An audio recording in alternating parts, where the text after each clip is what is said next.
आमदार रमेश बोरनारे आणि जिल्हा परिषद सदस्य संजय निकम यांच्यात वादाची ठिणगी पडली आहे। एका कार्यक्रमामध्ये दोघेही आमने सामने आले आणि व्यासपीठावरच चांगलीच शाब्दिक चकमक रंगली। विधानसभा निवडणुकीत संजय निकमांनी बोरनारे यांना मदत केली तर जिल्हा परिषद निवडणुकीत बोरनारेंनी संजय निकम यांना मदत केली आहे। आता हेच एकमेकांच्या विरोधात आमने सामने आले।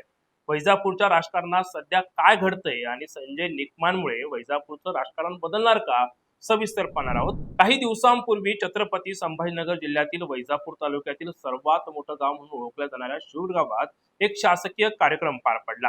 या कार्यक्रमाला आमदार रमेश बोरनारे, जिल्हा परिषद अध्यक्ष अविनाश गलांडे, नगराध्यक्ष डॉक्टर दिनेश परदेशी, तसेच जिल्हा परिषद सदस्य पंकज ठोंबरे, मनोज गायके आणि संजय निकम हे सर्वच एकाच व्यासपीठावर उपस्थित होते। कार्यक्रम अतिशय शांतपणे सुरू होता, पण संजय निकम भाषणासाठी उभे राहिले आणि त्यांनी थेट रस्त्यांच्या निधीचा मुद्दा बाहेर काढला। निकम म्हणाले की शिरूर गटातील रस्त्यांच्या कामासाठी मी निधी दिला, अजून 2 रस्त्यांचे पैसे देखील येणार आहेत। इतक्यातच आमदार रमेश बोरनारे मध्येच बोलायला उठले। त्यांनी निकमांना थांबवत कोणत्या रस्त्यासाठी निधी दिला ते सार्वजनिक करा असं म्हटलं। दुहेरी खर्च झाला असेल तर तोही काढून घेऊ असं त्यांनी सांगितलं आणि इथूनच दोघांमध्ये व्यासपीठावरच प्रश्नोत्तराची सरबत्ती सुरू झाली। यात आणखी एक मुद्दा म्हणजे निमंत्रण पत्रिकेचा। संजय निकम यांनी आपल्या नावाचा शिष्टाचारानुसार उल्लेख न झाल्याबद्दल नाराजी व्यक्त केली। त्यावर रमेश बोरनारे यांनी हा कार्यक्रम प्रशासनाचा असल्याचं सांगत स्पष्टीकरण दिलं। बराच वेळ या कार्यक्रमामध्ये या दोघांमध्ये शाब्दिक चकमक सुरू होती। आले सर्वच जण चांगलेच गोंधळले गेलेले होते। आता या दोघांमध्ये खरंच वादाची ठिणगी पडली का असा प्रश्न वैजापूरमध्ये उपस्थित होऊ लागलाय आणि त्याचबरोबर आणखी एक चर्चा सध्या जोर धरतीये। संजय निकम आमदारकीच्या तयारीला लागलेत का?